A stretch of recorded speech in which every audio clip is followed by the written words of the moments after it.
Hey there, nation, and welcome to the show where we help you to play miniatures wargaming on a budget. It is I, Commander Cheapskate, and we are back in an episode of Commander Cheapskate Gamer Reviews. This is a series that is dedicated to reviewing products and rule sets and other materials that help us out in the miniature wargaming hobby and give you our overall impression on it. And today we're taking another look at the Warhammer Armies Project, which is created by Matthias Eliasson. In case for those of you who are not aware, the Warhammer Armies Project is a free-to-download series of rules in terms of army books, as well as edition rules for 9th edition Warhammer Fantasy. Now, for those of you guys who might be familiar about what happened with the Age of Sigmar, once Age of Sigmar died, pretty much Games Workshop, for the most part, pretty much abandoned Warhammer Fantasy and that setting based in the old world. Now, of course, Games Workshop is slowly coming back and evaluating their decision by creating Warhammer the Old World. But until that actually happened, for the longest time, a lot of players were looking for different ways in order to fill that niche of fantasy wargaming using rank and file. So a couple of kids who, of course, went to Mantic Games, Kings of War. Other people went to the 9th Age. Some people just kept on playing 8th edition like I did. And in this case, Matthias Eliasson actually created a series of 9th edition rules for Warhammer Fantasy, as well as make books for all the armies that already existed at that time. And he also made a bunch of army books for armies that never received any support from Games Workshop. And one of those armies, of course, is Pirates of Sartosa. So this is the army book that we'll be taking a look at today. A couple things we'll be looking at. We'll be looking at the army rules. We'll look at the bestiary for all the different units. We'll also look at their special characters, their magical items, as well as magical system. And then we'll take a look at the army list and give you our overall impression of this product. So if you're interested in actually playing Pirates of Sartosa for your games of Warhammer Fantasy, head over to Warhammer Armies Project and download. It's free to download. It's from Matthias Eliasson's blogger site, and it's a great resource for you guys to use. Now, this one will, of course, be a little bit more of a deeper dive than I usually do in my videos, so because I will put timestamps down in the descriptions, so that way you can actually just click on whatever portion is most appropriate to you. So that being said, let's get this review on a roll.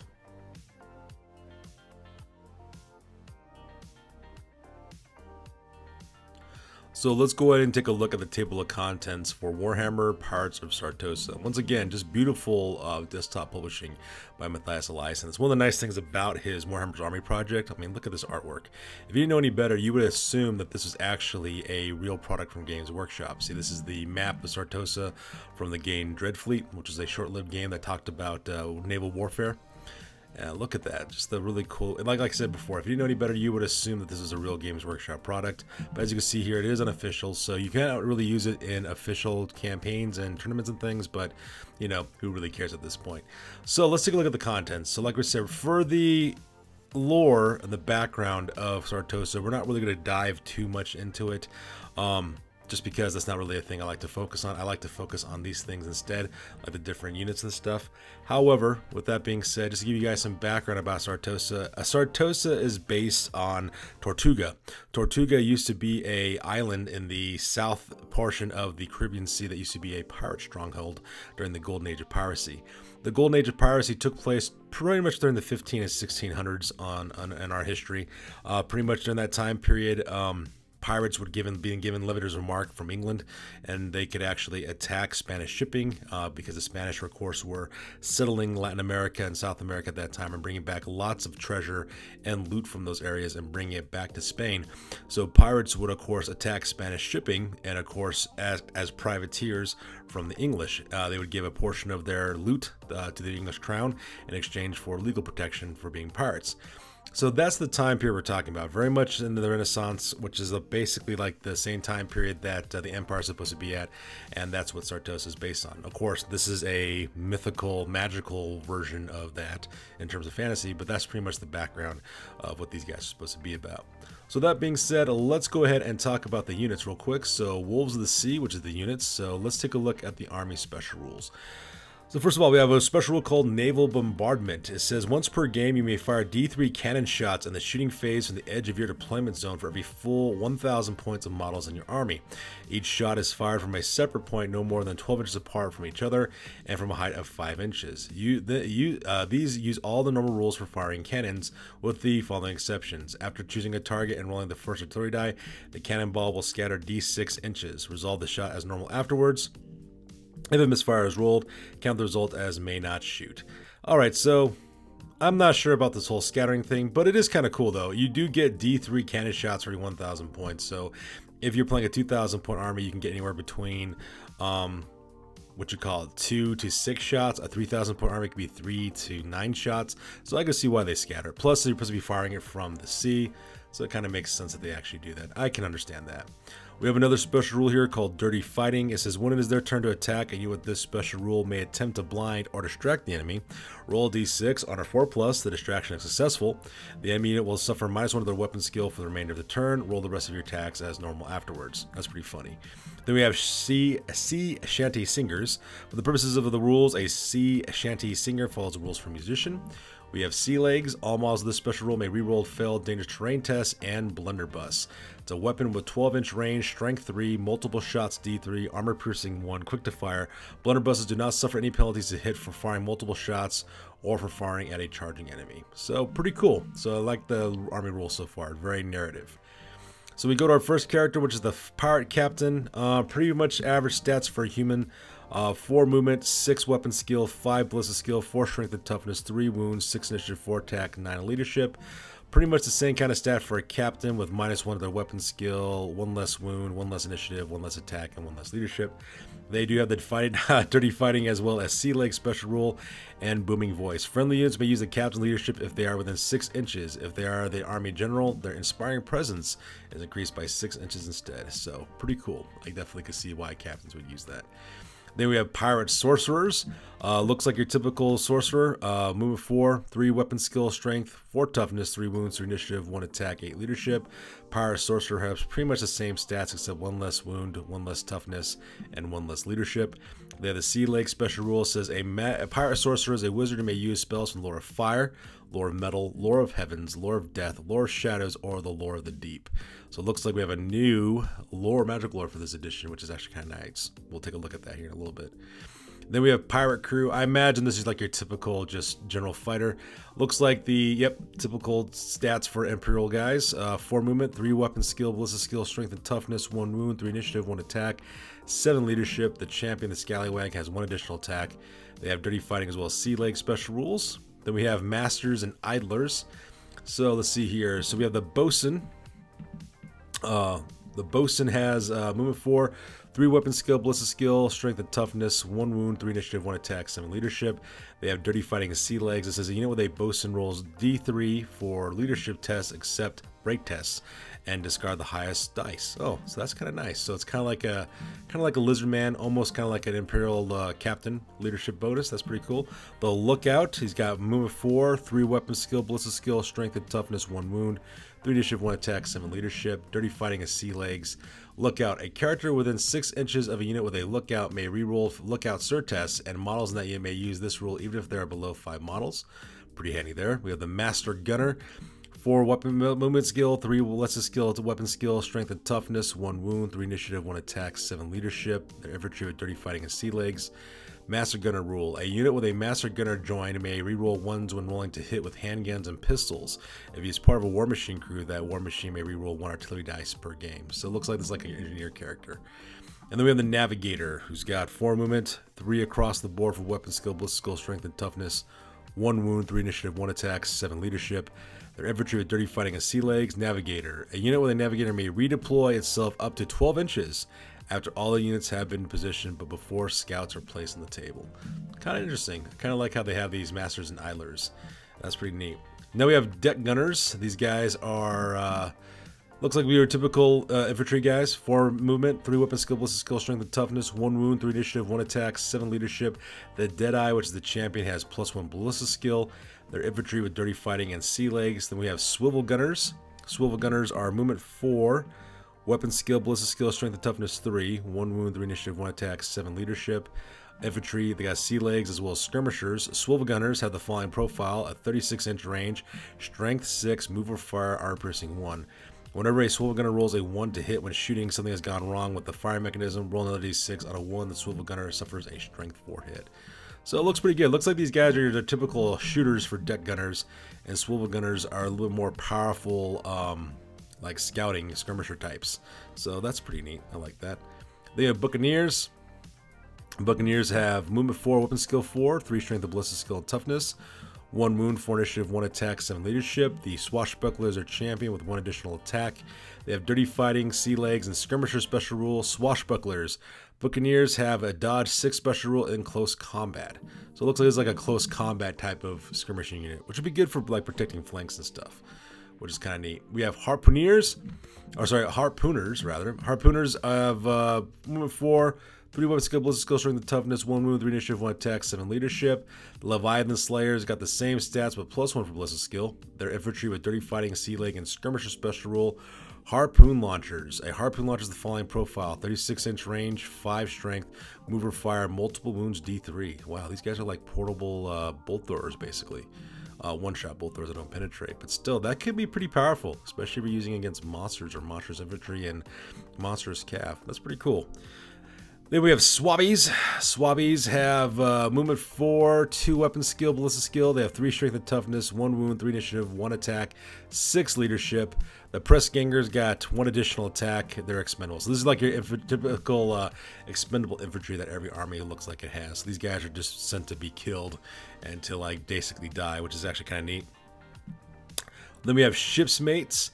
Shipmates, let's see, we have a mate, a deck master, and our first mate. So the mates have movement 4, weapon skill, ballistic skill 4, 3 strength and toughness, 1 wound, 4 initiative, 1 attack, 8 leadership. The deck master has got the same stats, but 1 additional attack. And the first mate's got the same stats, but it's got a strength and toughness of 4, 2 wounds, 4 initiative, 2 attacks, and 8 leadership. These guys sound like they might be elite infantry types. It says dirty fighting and sea legs, almost loyal. As long as a pirate captain or pirate lord is in the unit, the mates are stubborn. I like that, almost loyal. So it looks like it's kind of like a bodyguard unit, really, for your characters, which is kind of cool. Then we have powder monkeys. Powder monkeys have a movement of 4, 3 weapon skill, ballistic skill, strength and toughness, 1 wound, 3 initiative, 1 attack, 7 leadership. The gun nuts, they're champion with 1 additional ballistic skill. They have infantry with dirty fighting and sea legs, festooned with pistols. This is in close combat. All attacks made by powder monkeys are resolved at strength 4, with the army possessing 1 special rule. So these guys are kind of like Long Drong's Slayer pirates. Looks like these guys are just packing pistols and they just shoot and then shoot their pistols in close combat as well. Kind of cool. Then we have Grog Lubbers. Grog Lubbers are movement 4, weapon skill 2, ballistic skill 2, 3 strength and toughness, 1 wound, 2 initiative, 1 attack, 7 leadership. We have the Grog Master, which is their champions. It looks like it's got the exact same stats except for 1 additional attack. Their infantry, they have special rules, hard stuff. Grog Lubbers carries a large selection of different alcoholic beverages. At the start of their turn, roll d6 and consult the table below. Too much to drink. The Grog Lubbers suffer d3 wounds with no save allowed, as some of them fall to the ground unconscious. They may rest of the unit counts as having failed a stupidity test. 2 is, whereas the rum gone, the Grog Lubbers are finding themselves unable to find a full bottle, desperately looking through their pockets for another drop. They may not move voluntarily this turn. Pirate Grog, the Grog Lubbers are subject to stupidity. Ugh, so far pretty bad. 4, Norse Mead, the Grog Lubbers are subject to frenzy. 5, Dwarf Rum, the Grog Lubbers gain +1 to their toughness. Or 6, Lustrian Wine, the Grog Lubbers gain +1 to their strength. Okay, I can see that. That's pretty good. Looks like half of these things are bad, though. We have Combustible Breath. Grog Lubbers can spit grog as a stand and shoot reaction as soon as their enemies come into base contact with them, and in close combat after all normal attacks have been resolved. Each attack with a Combustible Breath causes an automatic strength 3 hit with the flaming attack special rule on models in base contact. Then we have Grog Grenades. Sounds like Molotov cocktails. The most feared grog is brewed by the Slayer pirates of the dwarves. Most humans have little use for this drink, which the dwarves heavily water with gunpowder and iron filings for flavor. Apart from perhaps an impromptu grenade, a grog grenade has the following profile: range of 6, strength 5, quick to fire, armor piercing 1. Okay, this is a really cool sounding unit, I'm not gonna lie. I mean, half of this stuff is bad, but at the same time, it's kind of neat too. I dig it. Then we have Dwarf Sea Dogs. So they got movement 3 with the Sea Dog, weapon skill 4, 3 ballistic skill, 3 strength, 4 toughness, 1 wound, 3 initiative, 1 attack, 10 leadership. Then we have the Sea Rover. They got the exact same stats except 1 additional attack. Infantry, they have Sea Legs and Unbreakable. That is actually kind of nice. Ancestral Grudge. Dwarves have Hatred. Orcs and Goblins, Skaven, Hobgoblin special rule. Relentless. Units entirely composed of models with this rule do not need to pass leadership tests in order to march or go through proximity of enemy units. Having a unit of Unbreakable toughness 4 guys, that cannot be understated. That is pretty cool. I like that. Then we have Orc Freebooter. Whoa, wow, we have orcs in this gang, on this army. So Orc Freebooters. Orc Freebooters got 4 movement, 3 weapon skill, ballistic skill, strength, 4 toughness, 1 wound to initiative, 1 attack, 7 leadership. Orc Captains got the same exact stats, except they got 1 additional attack. Their infantry, they have sea legs and strength bonus 1. They also have Orc Animosity. Units with this special must roll a d6 and consult the chart below at the start of their turn, unless they are already in combat, fleeing, or have less than 5 miles. We have Squabble. An eternal squabble amongst the ranks soon grows into a minor riot with fists and curses flying. This throws the unit into disorder and may not move in the movement phase this turn while Dabas cracks heads. Plans a gun. The unit retains a degree of order. It may act normally this turn, and a 6 will show him. Pivot the unit on the spot to face the nearest visible enemy unit, and then make a full non-march move in a straight line towards him. If there is no visible enemy, the unit must move straight ahead instead. If it is impossible for the unit to pivot to face the close enemy, they'll pivot towards it as far as it can, and will then move as far forward as it can while still keeping the enemy within its forward arc. After the move is complete, the unit must declare a charge in the charge sub-phase against the closest enemy unit, if it is possible to do so. If the unit cannot declare a charge, they may carry out with the rest of its turn normally, as if not yet moved this turn. So pretty cool. I like that you could add different types of races in a pirate army. Very, very cool. I dig that. Then we have Norse Reavers. Oh wow, we have Norse Reavers in this one. So movement 4, weapon skill 4, 3 ballistic skill, strength and toughness, 1 wound, 4 initiative, 1 attack, 7 leadership. The helmsman, which is their champion, has exact same stats. Oh, except for +1 to strength and 1 additional attack. They have sea legs. They have blood rage. Whenever a unit of Norse makes a successful charge, including pursuit and overrun, the unit is subject to frenzy in the following first round of close combat. Pretty nice. Could be pretty deadly depending on how they're equipped. Then we have Woko Raiders. Wokau Raiders, I believe I pronounced that. Looks like these guys are from the South China Sea, the pirates from South China Sea and back in the past.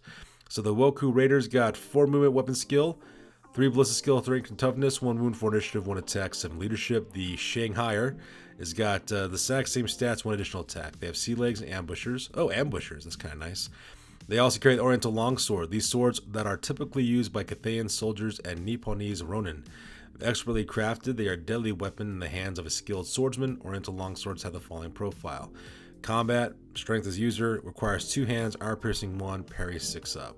Pretty cool. So it looks like you can add Asian pirates to your group. Then we have deck cannons. It's a war machine with a toughness of 3, wounds of 3. Toughness of 7, wounds of 3. We got your crew, your typical crew stats. It says upgrades. Instead of firing normally, the deck cannon may choose to fire one of the following ammunition types. Chain shot has a range of 36 inches and strength 6. When fired upon an enemy unit, the shot strikes the models in D3 files rather than 1. Pretty cool. And heat shot. The cannon gains a flaming attack special rule. However, if a misfire is rolled, add -1 to the misfire result. Oh, pretty deadly right there. So that's pretty neat. Then we have the Sons of Stromfels, the Shark God. So it looks like these are like Shark Beastmen, kind of. Pretty cool. Monstrous infantry. The Son of Stromfels has got movement 6. Wow, they're pretty quick. 4 weapon skill, 0 ballistic skill, 5 strength, 4 toughness, 3 wounds, 3 initiative, 3 attacks, 7 leadership. Stromfels Chosen, which is their unit champions, got the exact same stats but 1 additional attack. Monstrous infantry, they are aquatic with killing blow. Oh wow, pretty good. Bloodlust. For every successful wound caused after saves by a Son of Stromfels, it may make an additional attack. These additional attacks do not generate any further attacks. That is pretty cool. Oh man, that is pretty awesome. Shark Beastmen. That is neat. Then we have Sea Serpent Riders. What? Sea Serpent Riders. Okay, let's take a look at this. So, looks like the Sea Serpent Riders got movement 4, weapon skill 4, ballistic skill, strength, and toughness 3, 1 wound, 4 initiative, 1 attack, 8 leadership. The Storm Rider, I imagine, is their champion. He's got the exact same stats, but 2 attacks. And then the Sea Serpent itself's got movement 7, 3 weapon skills, 0 ballistic skill, 5 strength, wow, 4 toughness, 3 wounds, 3 initiative, 3 attacks, 6 leadership. Pretty cool. Monstrous Cavalry, special rules, aquatic, natural armor, 6 up, poison attack for the Sea Serpent only. Then we have Tail Whip. Sea Serpents have a whip-like tail that it lashes towards forward among its enemies, either lashing them or simply clubbing them into submission. Sea Serpents get to make a stomp attack, except they only inflict 1 hit. Oh, pretty cool. I like that. That is pretty dope. I could definitely see people using, what's it called? Idenithikin, those Achillean riders? I forgot what they're called. The guys who ride the sea serpent looking things. I can imagine using those as a proxy for these guys. That would be really, really cool. I like that. Then we have Dark Maidens. What exactly is a Dark Maiden? Always a young maiden widowed, eventually longing for the widows to see their men. Oh, so I guess they're sea ghosts. Ghosts of widowed sailors, I guess. Yeah, oh, they bind their spirits to constructs, it looks like. Okay, cool. So it looks like it's a Dark Maiden. She's got movement 4, weapon skill 4, 0 ballistic skill 4, strength 5, toughness, 3 wounds, 2 initiative, 3 attacks, 5 leadership. The Shipwreck Angel is the champion. It's got the exact same stats except 1 additional attack. Monstrous Infantry. Oh, so these are Monstrous Infantry types. Aquatic, flammable, and unstable. Makes sense that they're possessed. And it says Maiden's Chant. In the shooting phase, a unit of Dark Maidens may target one enemy unit within 18 inches of the line of sight. The unit must make a leadership test with a -2 modifier. For every point above their leadership the test shows, the enemy unit suffers 1 wound with no armor saves of any kind allowed. Oh wow, so it's kind of like a Terrorgeist, only monstrous infantry version, like a Banshee. That is pretty cool. I'm not gonna lie, that is neat. I'm liking these monstrous infantry choices so far. Very, very cool. Then we have Flying Galleys. Oh my goodness, Flying Galleys. So it looks like airships then. Oh wow. A small armored hull or a gondola suspended below a huge gas bag. Okay. So it says here, Flying Galleys got a strength of 4, toughness 5, 5 wounds. The crew's got average crew stats for human. It's a chariot with armor save 4+. It's got a 6-inch fly move. It's also flammable. Swivel guns. Flying Galleys are armed with 2 swivel guns, which may fire in either its front or flank arcs, even if the model has moved that turn. They do not suffer to hit penalties for moving and shooting. That is pretty cool. I could definitely see people using like, what's it called? Caradron Overlords, using their stuff for this. That's pretty neat. I dig that. Then we have Hell Hammer Cannons. Oh wow. So these are quite something else. Let's take a look here. So they have 7 toughness, 5 wounds, typical crew line. So there, War Machine, Great Cannon. Hellhammer. The Hellhammer Cannons have the following profile and rules. 72-inch range, strength 10, multiple wounds d6+1. Hellhammer Cannons may re-roll the distance bounced by the cannonball and fail wounds to wound. If a misfire is rolled, add -1 the result of the Gak Power misfire chart. And they have cumbersome. Due to their size, Hellhammer Cannons, or any of its variants, may not be moved after deployment, but may pivot on the spot as normal. Okay, so they're supposed to be super big cannons. Then we have upgrades. The Iron Fist Motor has the following profile rules. 12 to 28 in range. Their strength 4 blasts with an 8 strength for the center template. Weapon armor piercing 1, multiple wounds D3. An Iron Fist is fired using the same rules as a Stone Thrower, but with a profile given above and the following differences. An Iron Fist motor uses the large template and consults the Black Powder War Machine misfire chart in case a misfire is rolled. Wow. So they use the big template. That is pretty cool. That is deadly. Strength 4 will tear up some huge horde units with that. Triple Barrel Cannon. The Triple Barrel Cannon has the following profile: 48 range, strength 10, multiple wounds D6/D3, multiple shots 3. The Triple Barrel Cannon fires using the rules for normal cannons, rolling for 1 barrel at a time. All barrels must be fired at the same target. If a misfire result is a malfunction, the next barrel may simply not shoot. In addition, the Triple Barrel Cannon can only fire every other turn, as it must spend a whole turn reloading after firing. Wow, that is deadly. 3 shots at the same target. Oh, you'd definitely be killing monsters with these things. I like this. Hellhammer Cannons, very cool. Then we have the Turtlegon Battle Platform. A Turtlegon para platform. Always a creature of mystery and legend. Stories of 2-headed man-eating, fire-breathing turtle the size of a man-o-war. Okay, so it's a monster. Okay. So it looks like he's got 5 movement, 3 weapon skills, 0 ballistic skills, 6 strength, 6 toughness, 6 wounds, 1 initiative, 4 attack, 6 leadership. It's got crew, so I guess guys are on the back of this thing. So they got normal crew stats. It's a monster. It's aquatic with natural armor 2 up, and it's stubborn. Very cool. Massive beak. The Tortagons, normal attacks have the armor piercing 1 and killing blow special rule. Fiery breath. The Tortagon have a strength 4 breath weapon and the flaming attack special rule. Cannon Tower, the following all the rules for normal cannons except it may move and fire. In case the cannon rolls a misfire, the Turtagon suffers D3 wounds with no armor saves allowed. So it looks like these things have cannons on their backs. Oh wow. And loss of heads. The strength of a Turtagon is based on 2 heads attacking and breathing together. Okay. Because of this, once the Turtagon has suffered reduced to 3 wounds, 1 head has been taken out of action. The number of attacks drops to 2. Okay, that makes sense.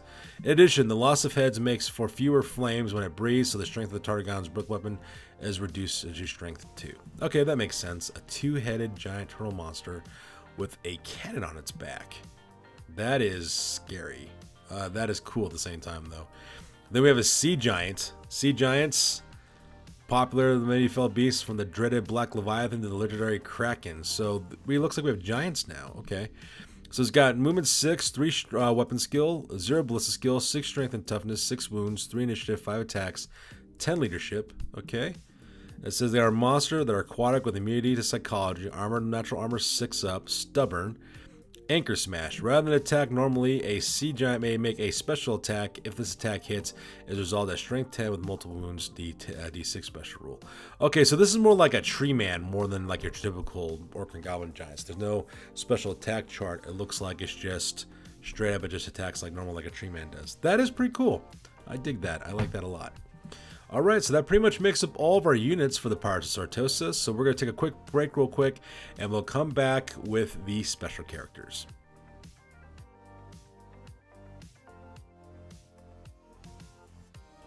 So we're back with the special characters now. So this one's name is Carmen Sicilieri is her name. She's called the Pirate Princess.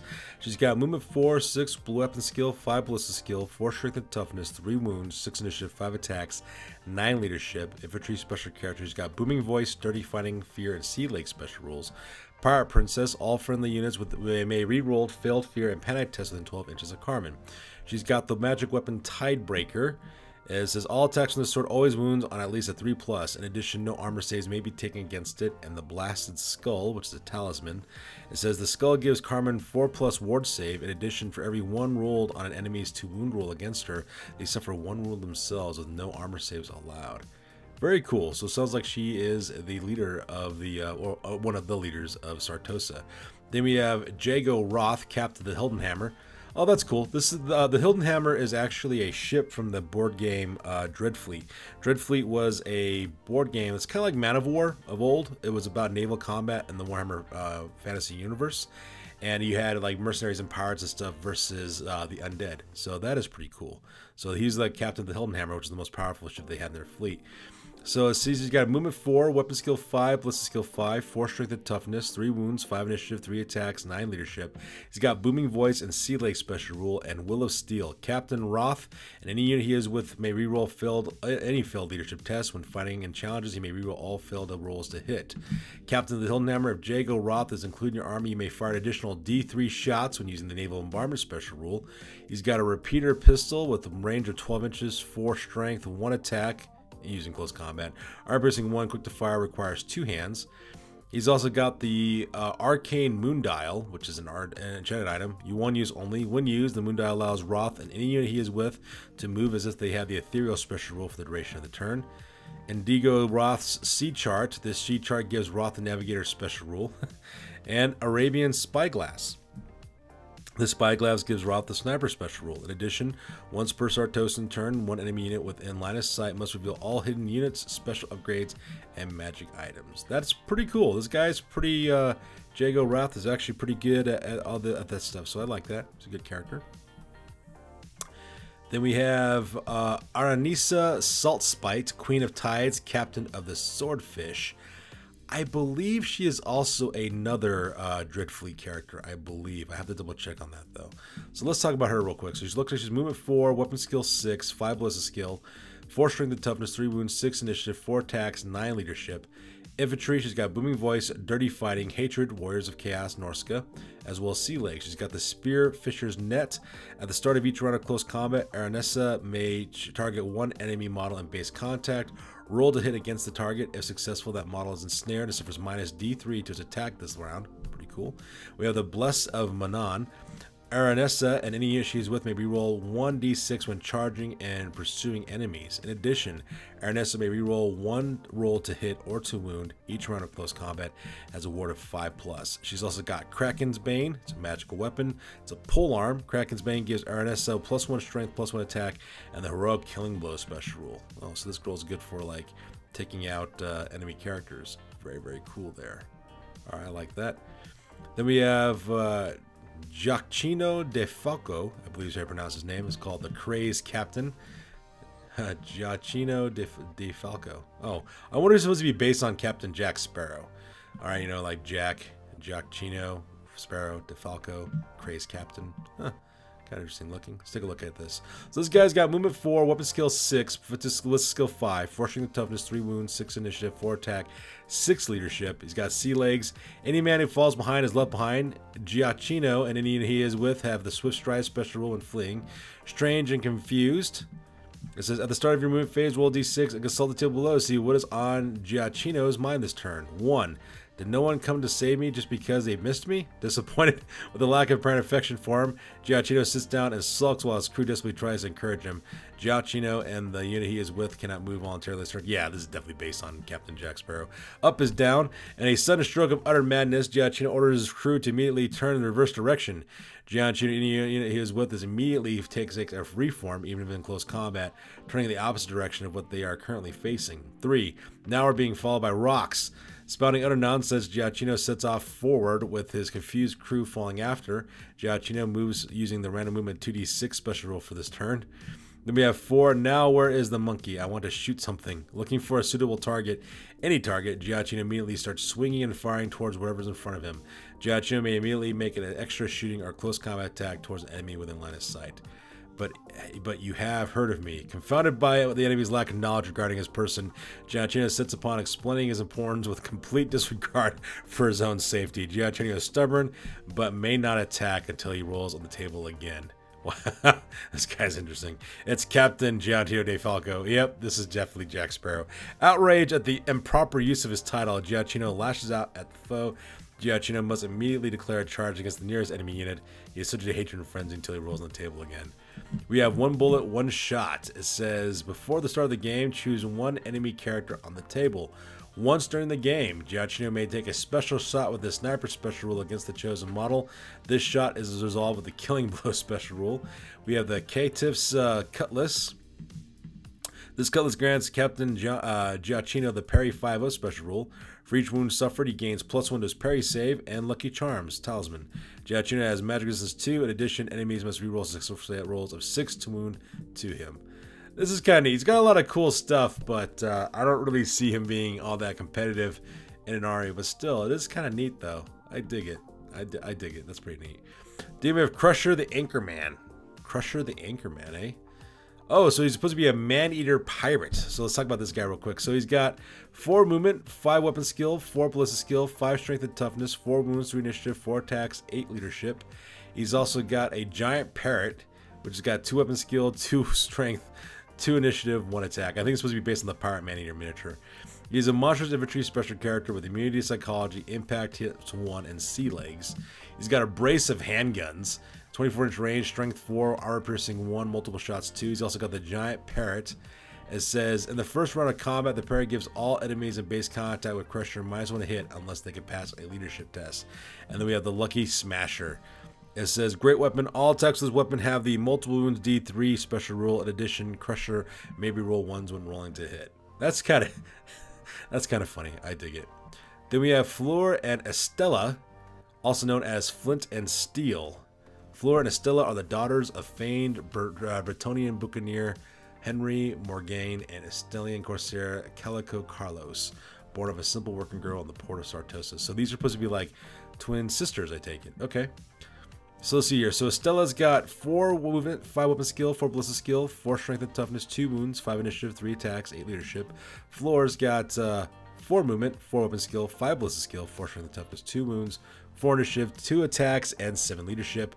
They're both infantry with dirty fighting. They both have dirty fighting and sea legs. Princess of Parries. Estella has the Parry 6 special rule. If Estella has a higher weapon skill than her attacker, she gains +1 to her parry rolls. Very cool. And then the Pistolier Extraordinaire. Fleur can load guns faster than most can even think. She has the multiple shots 2 special rule, which gives her a total of 4 shots with her brace of pistols. And they have protective. Estella looks after her younger sister. If Fleur is killed, Estella will be subject to hatred and frenzy for the remainder of the game. That's pretty cool. I like that. It's a pretty neat kind of combination there. Then we have Wilhelm Mr. Bill Schwartz, pirate mercenary quartermaster of great renown. So let's take a look at this guy real quick. So his name is Mr. Bill. He's got, what is it, 4 movement, 4 weapon skill, 4 ballistic skill, strength and toughness, 2 wounds, 4 initiative, 2 attack, 8 leadership. He's got Lizzie. I imagine Lizzie is a bird or something, or some kind of pet. Let's take a look here. Mr. Bill is confronted us from far. Trouted Mr. Sven Aquarius as a group. Huh. Anyways, so I guess that Lizzie's got 2 weapon skill, 3 ballistic skill, 2 strength, 2 initiative, 1 attack. He's got sea legs, quartermaster. One unit with the army may choose between being equipped with light armor or getting the armor piercing 1 special rule. Iron Hook Fist. Says, having witnessed the devastating effect of Ogre Iron Fist, Mr. Bill decided to apply them too. In keeping with power tradition, he crafted his to resemble a hook hand. Mr. Bill's hook hand can be used as either an additional hand weapon or as a shield in close combat. They have Lizzie the Salamander. Okay, I guess the Salamander. Found in the jungles of Lustria, the small lizard has since been with Mr. Bill for whatever reason. Aside from being a lovely pet, Mr. Bill uses Lizzie to light the fuse of his swivel gun as well as any enemy that comes within range. Lizzie's the following profiles: range of 12 inches, strength 2, quick to fire, flaming attacks. Lizzie may fire in addition to any weapon fired by Mr. Bill. Huh. Kind of interesting. I like that. It's pretty neat. Then we have Dr. Doct Exmelin, I believe that's his name. Almost professional surgeon, cook, carpenter. I like that. He's got movement 4, 3 weapon skill, ballistic skill, strength and toughness, 2 wounds, 3 initiative, 1 attack, 7 leadership. He's an infantry special character with sea legs. He's a field surgeon. Exmelin may be placed in the rear rank of any unit he joins. At the start of his turn, he can try to tend to the wounds of his unit. Roll a d3. This is the number of models previously slain during the battle that may be added back into the unit. Pretty cool. We have Dreading Presence. It says a unit joined by Exmelin gains a parry 6 special rule. If they already have a parry save, there's increase of +1. This rule has no effect on any characters in the unit. And then we have Surgeon's Mate. Once per game, Exmelin roll a d6 when using his field surgeon special rule. Huh, pretty interesting. I like that. So with that special character done, now we're going to go to the magic system as well as talk about magic items.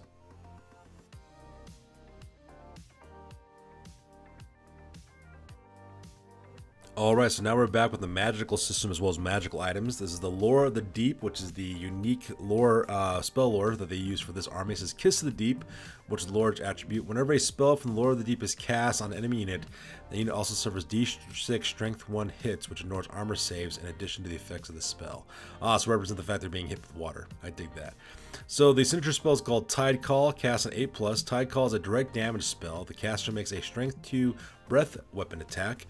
This may be cast in close combat, following the normal rules for breath weapons. Until the start of the caster's next magic phase, any unit hit will suffer -d6 any move that they make, as well as being disrupted. Oh, I definitely dig that. Being disrupted is going to be really, really helpful for units, especially against horde formations and column formations. That is really nice. Then we have Denizens of the Deep, cast on a 6+. It's a magic missile with a range of 24 inches that causes 2d6 strength 3 hits. The wizard can choose to extend the range of the spell to 40 inches. If they do so, the casting value is increased to 9. That's not bad. That's pretty good. I dig that. Eye of the Storm, cast on 8+. Augment spell that is cast on the wizard and any unit that they are with. Until the start of the caster's next magic phase, any missile fire directed from or against the wizard or the unit suffer -1 to hit. Any missile attacks that do not roll to hit must first roll a 4+ on a d6 to be able to target the unit. Any unit in base contact with the wizard or their unit suffer d6 strength 5 hits at the start of each magic phase. That is pretty dope. I dig that. So you can use it both for close combat and defense against shooting. I definitely dig that spell a lot. Then we have Watery Grave, cast on 9+. Watery Grave is a hex spell with a range of 18 inches. The target unit counts as having moved through dangerous terrain until the start of the caster's next magic phase. For every 4 inches the unit moves while the spell is in effect, the chance of them failing the test increases by +1. The wizard can choose to extend the range of the spell to 36 inches. If he does so, the casting value is increased to 12+. I get this. I dig this. This is actually pretty good. I mean, everyone can at least roll sometimes pretty bad for dangerous terrain tests. I could definitely see this being used against cavalry units especially. That'd be really deadly. It's like against like Bretonians, for example. That could be really bad, rough. Then we have Fog of the Damned, on a cast on a 10+. It's a remains in place spell. It's a hex spell with a range of 24 inches. All models in that target unit suffer -1 to their weapon skill and leadership. The wizard may choose to extend the range of the spell to 40 inches. If they do so, the casting value is increased to 13+. Oof, that is brutal.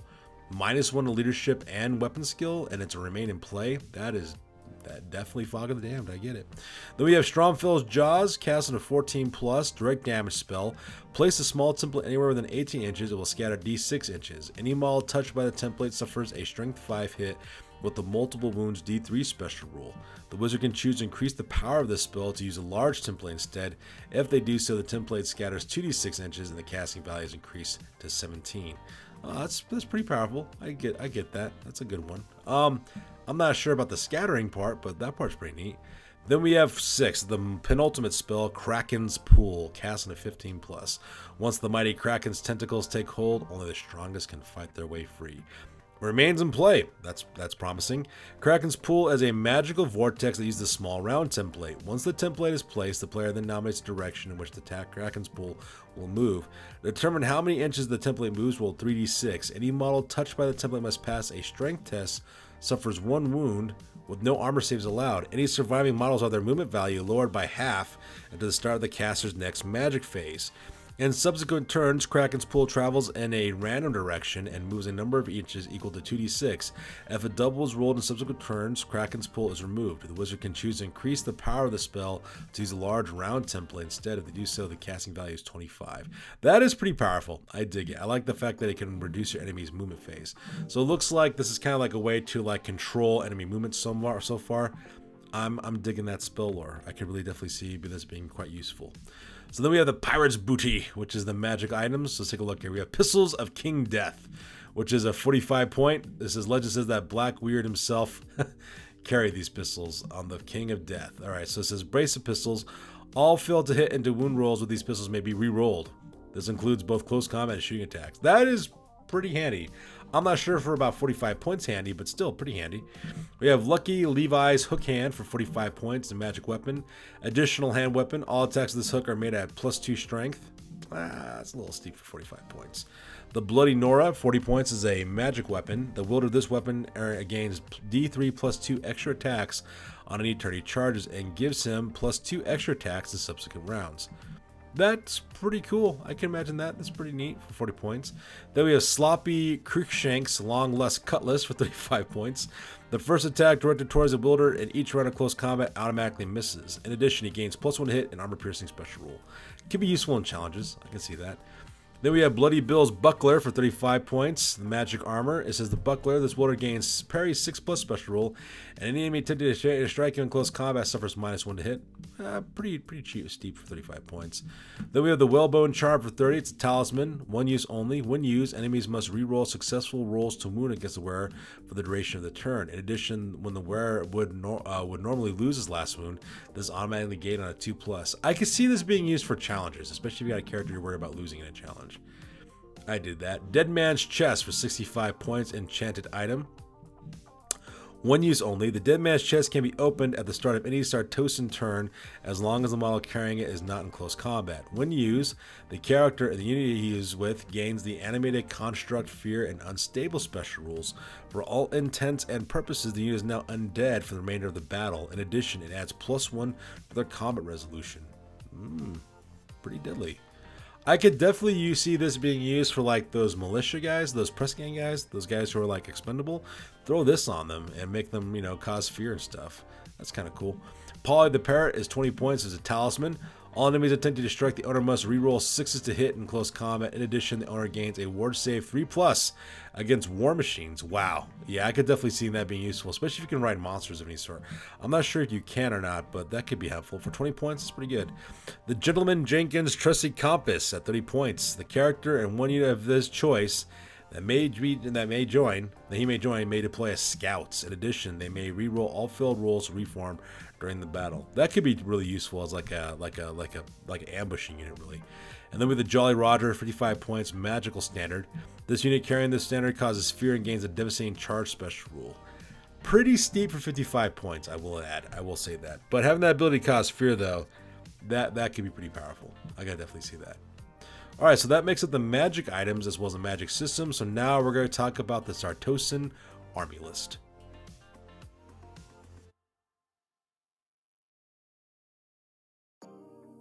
Alright, so now let's take a look at the Sartosan army list with its point values real quick. So starting off with our lord, so Carmen Siclieri, the pirate princess, she costs 275 points, pretty modest. Jago Roth, captain of the Hildenhammer, costs 205. I like having him just for that additional ability to fire those extra shots. Plus his magical items are actually pretty good for 205 points. That's pretty good.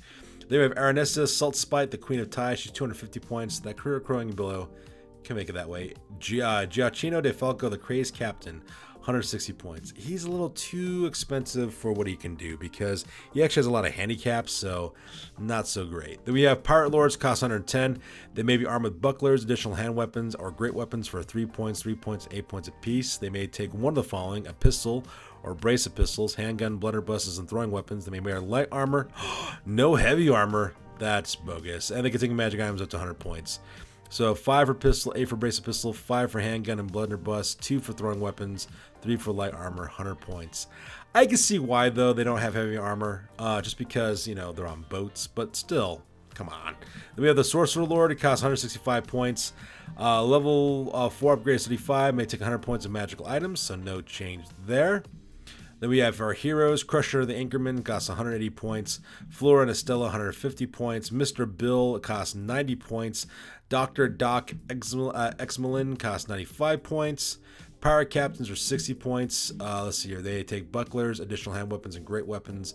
Pistol, brace of pistols, handgun, blunderbusses, throwing weapons, light armor, magic items to 50 points.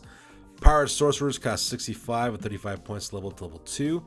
May take 50 points in magic items. And First Mate. First Mate costs 40 points. That's not bad, actually. That is pretty good. Especially since they got Strength 4, Toughness 4. 2 wounds, too. Let's see here. You may have one First Mate for every Pirate Captain or Pirate Lord in your army. They may not be the Army's General. That makes sense. For 40 points, they can become the Army's Battle Standard Bearer for 25. They can carry bucklers, additional hand weapons or great weapons, pistol, brace of pistols, handgun, blunderbusters, throwing weapons. They may wear light armor, may take magic items for 25 points. I dig that. That's pretty neat. So let's go to our crew. So our coordinates are Pirates crew for 4 points per. They can take full command for 30 points. Magic standard. Oh, really? That's cool. Up to 25 points. They may be armed with one of the following: bucklers for half a point, additional weapons for 1 point, pistols for 4 points, pole arms for 2 points, great weapons for 2 points. The entire unit may be armed with throwing weapons for 1 point per model. The unit may take one of the following: masters and idlers. Bosuns for 20, lookouts for 5, master gunners for 15, and navigators for 20. Pretty cool. I could see using these guys with pistols. That would definitely be really cool with those guys. Deck gunners cost 9 points per unit. They have 30 points for full command. May take a magic standard of 25. The entire unit may swap out handguns for blunderbusses. That's pretty cool. I dig that. May take a bosun, lookout, master gunner, or navigator. The only problem is these guys don't have armor. That's the only problem. They only have guns, no armor. Ugh, that's pretty tough. Buccaneers cost 6 points per unit, per miniature, coming units of 10 up. Let's take them with hand weapons. May take a swashbuckler and a sea shanty singer for 20 points total. Unit may take one of the following: bucklers or additional hand weapons, and the entire unit may be armed with throwing weapons. I can definitely see these being used as like 10-man skirmishing units with the throwing weapons.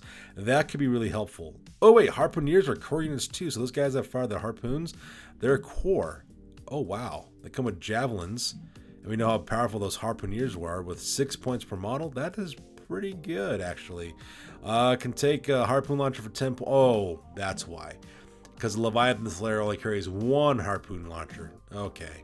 The rest of them have javelins. Okay, well, that's still pretty good. I dig it. Then we have our Swabbies, which are our expendable units. They cost 3 points per. It says 1 Swabby with a press ganger 15 points. The entire crew may be armed with additional hand weapons for 1 point. Our unit may be armed with throwing weapons for ½ point. Okay, pretty good there. Then we have our special unit, shipmates. You may have 1 unit of shipmates for each pirate captain or pirate lord in your army. They cost 7 points per. They have hand weapons. They have deck masters, shanty singer, and a standard bearer for 30 points total. May have a magical standard up to 50 points. May take one of the following: additional hand weapons, bucklers, great weapons, or pistols. May be armed with throwing weapons. Melee or armor for 1. Can take bosuns, lookouts, master gunners, or navigators. Pretty cool there. I dig that. Powder monkeys cost 10 points per. Let's see here. Gun nuts 10 points. Sea shanty singers 10 points. Standard bearers 10 points. Can take a magic standard for 25 points. Can also take masters and idlers, bosuns, lookout, master gunners, or navigators. Grog lubbers, which are like these guys, 5 points per. Okay, for 5 points per, that's a pretty cool unit. I dig that. They can take full command for 30 points. The entire unit may be armed with grog grenades for 3 points per model. I dig that. And we have the Dwarf Sea Dogs for 10 points per model. They can take full command for 30 points, magic standard for 25, maybe armor with one of the following: additional hand weapons, pistols, great weapons, maybe armor throwing weapons for 1 point per. Orc freebooters come with hand weapons, 30 points for full command. They can take bucklers, additional hand weapons, and pistols. Pretty cool. I dig that as well. Norse Reavers cost 7 points per miniature. They come with light armor and hand weapons, 30 points for full command, can take a magic standard up to 25 points, may be armed with either additional hand weapons, great weapons, and may take shields. So that'd probably be like the heaviest unit that you actually have. Woku Raiders cost 5 points apiece. They come with 30 points for full command, 25 points for magic standard, can take additional hand weapons, bows, or oriental longswords. Pretty cool there. The Sons of Stormfells, which are those Sharkmen, cost 42 points per. Come with a hand weapon. 10 points for champion. Maybe armed with pole arms. Oh, make him strength 6. That'd be devastating. Deck cannons cost 85 points per. Alright. Chain shot costs 20 points. Heat shot costs 10. May take a master gunner for 15 points. I dig that. Swivel gunners. Let's see. It looks like they take 15 points per miniature. They come in unit sizes of 3 to 10. I don't like unit caps. So that's pretty good. Rare units. Our Sea Serpent Riders cost 47 points per model. They come with pole arms and hand weapons. Pretty good. Full command is 30 points. Magic standard for 50. Unit may take the armed with pistols for 3 points per miniature, and may take light armor for 3 points per miniature. Pretty good. Dark Maidens cost 43 points per miniature. One Dark Maiden to a Shipwreck Angel for 10 points. That's pretty decent. That's pretty good. That's a good point. Your Flying Galley comes with 3 crew members and 1 ship with 2 swivel guns that cost 80 points apiece. Not bad, actually. That is really cool. I dig that. The Hell Hammer Cannon costs 140 points. You can upgrade to Iron Fist Motor for 20 for 160, or Triple Barrel Cannon for 180, and may include a Master Gunner for 15. That is cool, and it's a special. Oh, it's a rare choice. So in that case, I know they have some differences with the unit compositions of what you can take for duplications. In this case, just take one of each: 1 Iron Fist Motor, 1 Triple Barrel Cannon, and 1 normal cannon. That'd be quite devastating just by itself. Then we have the Tortagon Battle Platform, costs 310 points. That is pretty deadly. But then again, it comes with a cannon, so that's probably why.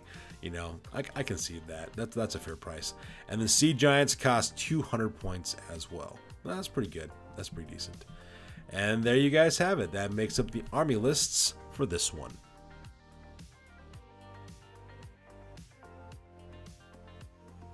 Alright, so there you guys have it. This is our review for the Pirates of Sartosa, which is created by Matthias Eliasson in the Warhammer Armies Project. Once again, another beautifully designed product, and the best part about this, it's absolutely free. Now, of course, it is an unofficial document, so you can't take it to official tournaments or things of that nature, but still, if you're looking for a really fun way to create pirates and want to live out your Pirates of the Caribbean fantasies on Warhammer, this would be a great product for you to use for your army. I have to admit, I really liked a lot of the units. I don't like the fact that these guys don't have armor, but at the same time, though, it does kind of make sense. They are pirates. You don't really want to wear pirate heavy armor on a boat, because in case you fall off the boat, you'll sink right down the bottom of the ocean. But I do get it, though. This is very much a heavy glass cannon army. They got a lot of strength 4 attacks, a lot of good shooting attacks as well. They can cause a lot of damage. The only problem is they cannot endure the damage. That's the only problem with the Pirates of Sartosa. So they're really good at offense, but don't expect them to last very long. But at the same time, their point values are kind of low, so you can get a lot of these guys if you want to. They do have some pretty powerful monstrous infantry. I really like their magic system, which is really cool as well. And overall, I'm really impressed with this army. This could be a really fun army to actually play, actually. If I was actually collecting on the army, this might be another army I might think about collecting as part of the Sartosa, because they got some really interesting army rules and game mechanics and stuff. Now, as always, of course, the only major problem I can foresee playing a Pirates of Sartosa army is finding miniatures, specifically cheap miniatures to actually use for this army. That might be a little bit of a challenge, but, you know, you could use different things, I guess. You could use things from, like, what's it called, Frostgrave. They have that new Ghost Islands, the archipelago or whatever it's called. They have pirate miniatures you can use from there. We also have, what, Blood and Plunder, or is that a game, or is that... I think that's what it's called, Blood and Plunder, another pirate game that's also out there as well. So, you know, there are options that you can actually use for your games. So, pretty interesting, nonetheless. So I think this is a great purchase. This thing is a great product, especially since it's free to download. So if you want to support Matthias Eliasson and the Warhammer Armies Project, head down to his blogger site and download these and use them in your future game of Warhammer. So that's good to do for this, you guys. As always, please feel free to like, comment, and or subscribe. Your guys' input is invaluable to us as always. Also check us out on Facebook, Instagram, as well as blogger.com for all the latest greatest hobby news related to this channel. That's good to do for this week, guys. We'll catch you guys next one. Peace out and stay classy.